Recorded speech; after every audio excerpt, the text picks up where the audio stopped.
Hello my friends and welcome back. It's Monday. Happy Monday to you. Or you're not having a happy Monday. Well, I'm here to fix that because yesterday and the day before yesterday, Ukraine went wild. They went just crazy. I think they sent every drone and missile they have towards targets in Russia.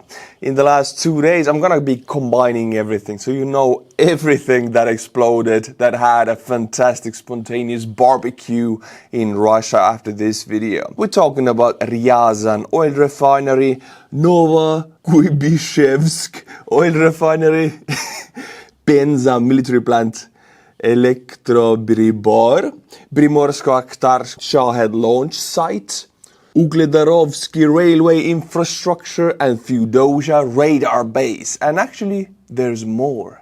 We're gonna go through it all. First of all, of course, we're just gonna watch a compilation of these beautiful barbecues because why not? Let's make our Monday. Voronezh, and you can hear it. Right, but what's odd, look at that. Looks like a triangle, looks like a Shahed drone, but it comes from Ukraine to attack a Russian target. So what is it? Might be a copy of a Shahed, because I know these sneaky Ukrainians, they're up to that. Voronezh exploded like a beautiful barbecue that it is now.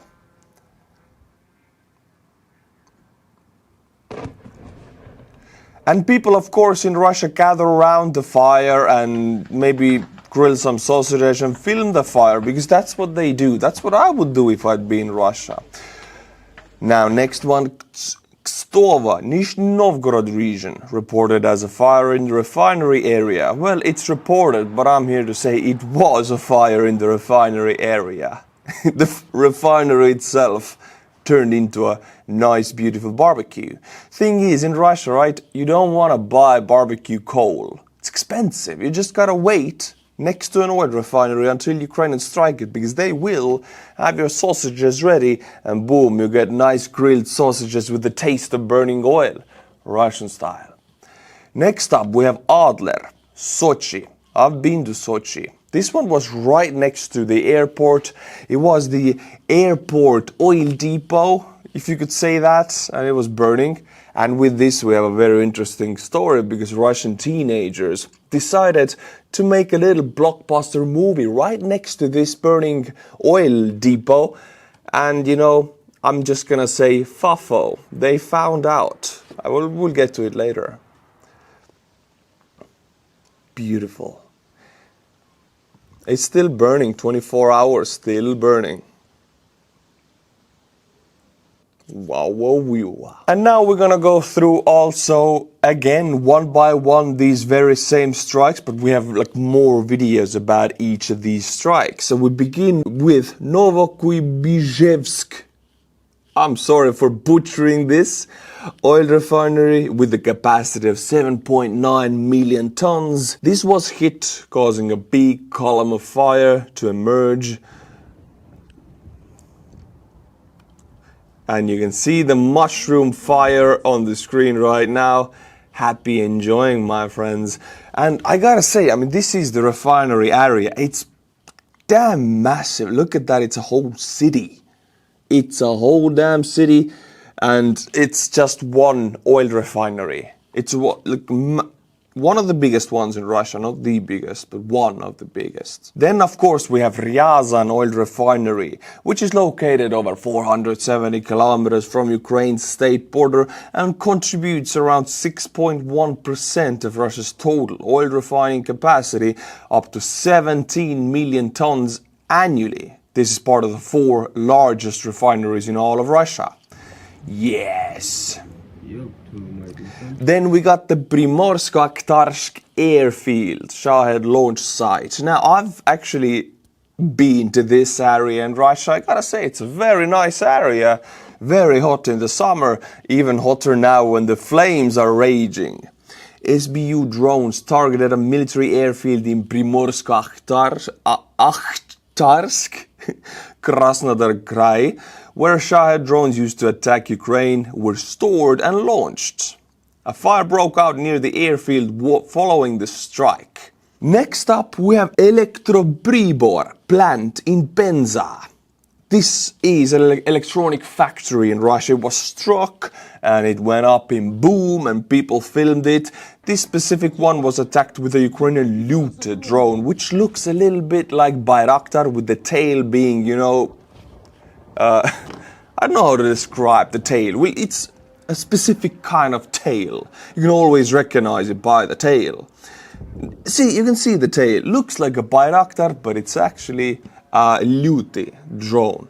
Makes a beautiful explosion right where it's needed the most, where people are ready with the sausages to be grilled. You thought this was it? Hey, ain't no way, we got some more. Rehi is some Slava traction substation. We're talking about railway infrastructure now, especially Russian military railway infrastructure. In the Rostov region, it was targeted by strike drones. It supported one of the main rail routes used for military logistics towards occupied Ukrainian territory. A fire broke out at the site, according to NASA firm's data. NASA firms is a fire map. It locates fires all across the globe with satellites and puts like these red dots on top of them automatically. It's beautiful because every time Ukrainians attack something, you immediately can go to the NASA firms to see these red dots and you know there's fire, which Russians claim happened due to falling debris of a destroyed drone. But usually we know what's up. It's careless smoking. It's still not over, my friends. And yeah, this is the last one, so bear with me. Feodosia. I really like the name. Sounds like something out of Narnia. Russian radar base location was targeted overnight. This is in Crimea, by the way. It's very important. Remember that. The site was also reportedly used by Russian Neba U and 96L6 radar stations. And this is up in flames. How many times I say it in this video? Many times. This photo perfectly captures Russia and the Soviet Union. You see these beautiful radar domes, which are expensive as hell, and now a very expensive barbecue, but right next to it you see regular people living in their Panielkas or Khrushchevkas, whatever you want to call this stuff, which is run down and almost breaking apart. Beautiful contrast that really describes Russia right here. Now you know everything that was burned in Russia for the last 2 days. You're welcome, my friends. My friends, as a military blogger on YouTube, I get several emails per day offering sponsorship deals. These letters look like this. Dear YouTuber, at Fiji Water, we love your creative content and would be delighted to partner with you. Yada, yada, yada. It's a scam. Fiji, Coca-Cola, Nvidia, Nike, they write to me pretending to be representatives of these companies. This specific scam is targeted to gullible YouTubers, but these very same scam groups send spam letters also to your email. It's nasty. I have partnered up with Incogni to clean up this mess. Incogni reaches out to data brokers on your behalf, requests that they remove your personal data and handles any of their objections. And the whole process is automated. But what are data brokers? They're companies that gather personal information about people and sell it for profit. They usually scan the web for details like names, addresses, social media profiles, and even court records and social security numbers to build detailed profiles on individuals.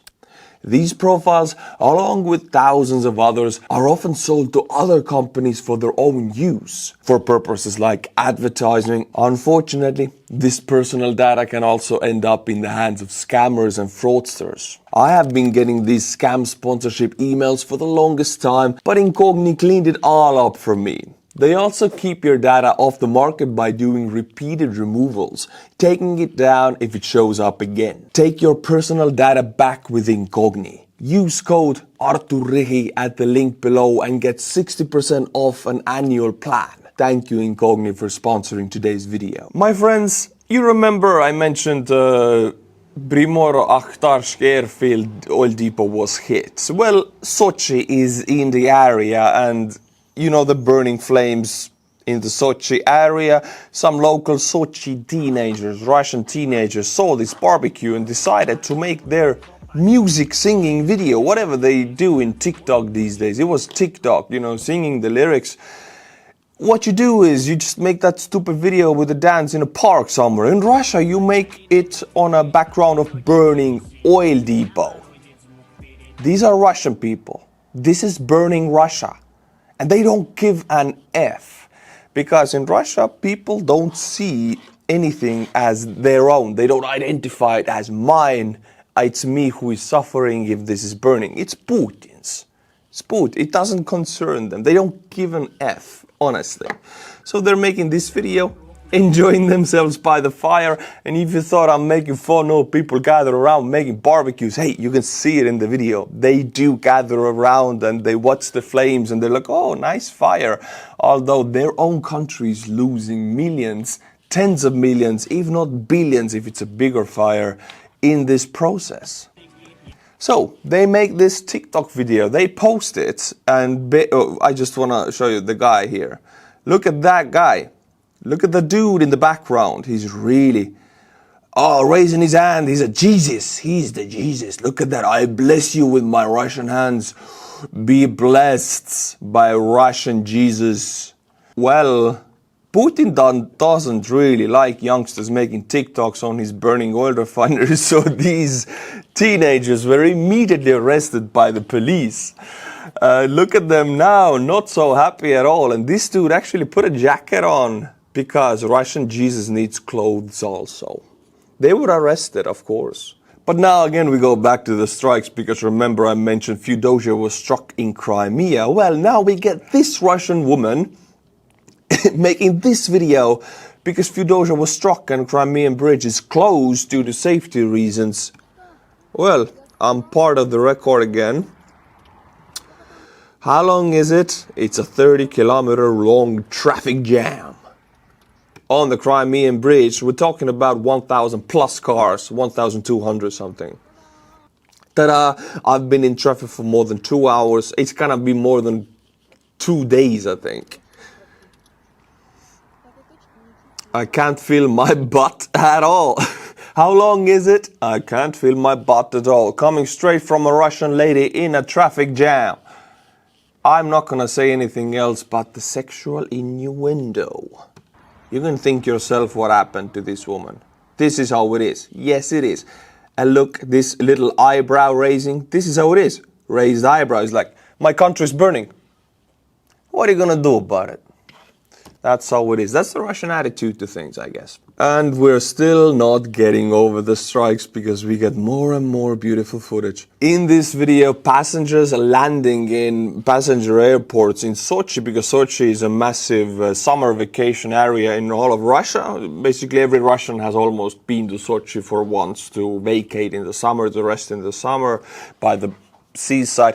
Well, they land and what they see out of the plane window is a burning Russian oil depot. It's just out of a planes are going, vacation is happening, but here you can see our country is burning. But it doesn't stop our summer vacation. And another very interesting video that came out of the Sochi air defense cruise in Sochi, actually posted by Preston Stewart. Shout out, very nice dude, doing God's work. This is a Russian mobile air defense crew filmed by one of the public Sochi CCTV cameras, which is strange because this location of these guys should be secret. But you can see them right here, live on this CCTV, which can be visited by anybody, even the Ukrainians. But what I want to, now we go into a very deep side story. So if you don't want to see that, click past for the next 10 minutes. So check out this CCTV footage. Are you ready for the rabbit hole? Because this is crazy. Yeah, Russian mobile air defense crew shouldn't be seen, yada yada. But check this out. Pляж Rosa Khutor Vostok. Pляж, I think it's beach, or Rosa Khutor, which means pink farm, I think. Pink farm. Rosa Khutor. In Sochi area, Krasnodar Krai. Why is this important? Because this is not a Russian name. This is an Estonian name. Rosa is Rosa in Estonian, meaning pink. In Russian also Rosa. This is the very first Estonian farm and the very first farm in Krasnodar Krai. Because at the beginning of the 1850s, Estonians went in the Tsarist Russia to Krasnodar Krai because Tsar promised them free land if they vacate to this area. And they did, they took it. A long train of people started going, and they made their first farm Rosa Khutor. Rosa Talu in Estonian, which Russians translated into Rosa Khutor. They were like colonialists in a way. Russians wanted to put people in these empty areas, so Tsar gave them free land. They went and they called it Rosa Khutor. Why is this important? Well, because it's very deeply connected to Estonian heritage and history and my personal family history. Because in the Rosa Khutor in Sochi, let's see history museums in Rosa Khutor, which is now called a village, the entire village and city is called the Rosa Khutor because of this first farm that was there. And house of Anton Hansen Tammsaare, which is the most famous Estonian writer who vacated there. This is the house. And this is, by the way, one of the first houses Estonians ever built in this area. This is the museum of Anton Hansen Tammsaare, Estonian writer, in Russia. What the hell? Well, even more history with it. The rabbit hole gets deeper. Why is it connected? Well, because this here is the very same house you see in the back. This guy here with the flag of Estonia, student youth of Estonia. This guy here is my grandfather. He renovated this house in the 80s. He wanted to make a bridge, a connection between Estonian Estonians and Estonians in Sochi who were still living there. So he renovated this house, a museum of the most famous Estonian writer who wrote one of the most important books in Estonian, Tõde ja õigus, Truth and Justice. So this is my grandfather. This is one of his big life works to make this connection, to fix this house. Bear in mind, this is one house and nothing around it, because at the time, 80s, it was still just Rosa Khutor, the Estonians living there. Then in 2011, Sochi Olympic Games happened where? Exactly here in Krasnodar Krai, in Rosa Khutor, and the entire Olympic village was built in 2002 to 2011, in almost 10 years, and the entire village, city, I've been there, the city was called Rosa Khutor. And if you look at that, it's a massive town. Now this is what is next, right next to the house. This, look what it looks like. It's almost abandoned, nobody lives there. I went there in like 2014, 15, something like that. Looks really nice, but there's no people, as in Olympic Village is always like abandoned and stuff like that. The point is, next to all of that stuff is still this Tammsaare Maja Museum, because the guy who was in charge of building this entire Olympic Village was Estonian.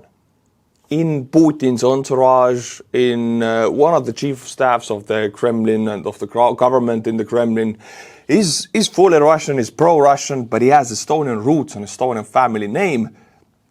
So he decided, okay, I'll spare this little piece of my heritage. I'll keep this Tammsaare Maja Museum, Tammsaare Museum. Again, because my grandfather renovated that house with the Estonian students at that time, he led the process. That history was preserved for then the Putin to give the order to rebuild Rosa Khutor and allow Estonian heritage to stay there. Now everything is Rosa Khutor and Estonskaya Ulitsa. It is very strange. Now there's almost no Estonians left there. All their houses were demolished by the Olympic Village builders with the bulldozers. They bulldozed everything except for that one house. And now all that is left is the name of the streets, all of these streets, and this one little small house, which was one of the very first farms built there in the 1850s. Very, very strange. And now, coming back to the story of burning Sochi oil depots, we go back to this air defense crew, which was filmed in a beach area called Rosa Khutor. I just took you back 180 years of Estonian heritage because of a CCTV footage location title. That's how it is. End of the rabbit hole, my friends. If you stayed through that rabbit hole, I respect you, my friends. You are now richer in one very specific details about Estonian history in Russia. But I want to thank you for it. This is why I want to name Buy Me a Coffee members. And after the last video, I came back from the vacation. A lot of the Buy Me a Coffee members left because I had my vacation. I understand, and I took the hit. I get it. But some of you came back and I want to thank you. First of all, we have Duarte, who is going to say insta-buy. He's talking about the book, of course. He's insta-buying it, and you can also if you want to. Thank you, Duarte, for supporting the channel, for getting the book. We have Tom van der Heide, Alana Grub, Sam Spenker Peters, Babla with the Pablo Escobar. I'm glad. And then, last but not least, Rollo McNally. Thank you for becoming monthly members of the channel. If you like my channel, do the same, please. Links in the description below. Going back to the Russo-Ukrainian war, we have a video of yet another Russian Frankenstein tank. This is a very regularly occurring thing. We get regular videos of these new tanks, and I'll just show you them once in a while to show you what new invention they come up with. It doesn't really matter. It takes one drone. Now it's defended. It takes maybe 5 drones, but it will still be destroyed the same. This one reminds me of these bugs you see on the ground that eat dust, you know, these like little dust-eating bugs. It's disgusting. Now, this next topic, again, I cannot tie to the Ukrainian war at all, but this is the second volcano to erupt in Russia in the last week. The previous one erupted after the earthquake last week, you remember, but this is the second one already. A volcano in Russia, Kamchatka Peninsula, has begun erupting for the first time in 600 years. Damn! According to local scientists, the eruption of the Krasheninnikov volcano sent an ash plume up to 6,000 meters into the sky. They say there is no threat to nearby settlements. Why? Because there simply are none. It's Kamchatka, it's Far East Siberia, there's really nothing there. But the aerial shots of this are really, really awesome. I would, again wish to say God punishes Russia, but no Russian is actually suffering because of this volcano, so I cannot even say that. And finally, my friends, it's not finally yet, but 2nd of August in Russia is always, and has always been for the last generations, Paratroopers Day. VDV Day, or Airborne Forces Day. To respect these airborne forces, their legacy from the Second World War, and now new ones also, because VDV is like an elite in Russia, or not really anymore. They're garbage, but they used to be, and they still think of themselves like that. What really Russians do on that day, and I kid you not, you might think I'm shitting on Russia, but let's just watch the videos. 2nd of August. Paratrooper in Russia, you will really understand that they're celebrating because they have this this kind of turquoise or whatever kind of color this hat is, and this paratrooper shirt. This is the combo of paratrooper. You always know them by this. What is this paratrooper doing to celebrate the day of, to respect their forefathers and the legacy of paratroopers? He's drinking from the puddle. Yes, because he's really drunk. What they do, they get extremely drunk that day and they don't care at all. And this is the mighty Russian army, the most elite forces. Again, guys, today, 2nd August, Mariupol celebrates this Airborne Forces Day, and look at these heroes in the back. Airborne Forces charge, Period. Look at that beer belly. Damn, with that we will take on everything. Charge, not one step back. Look at these special forces.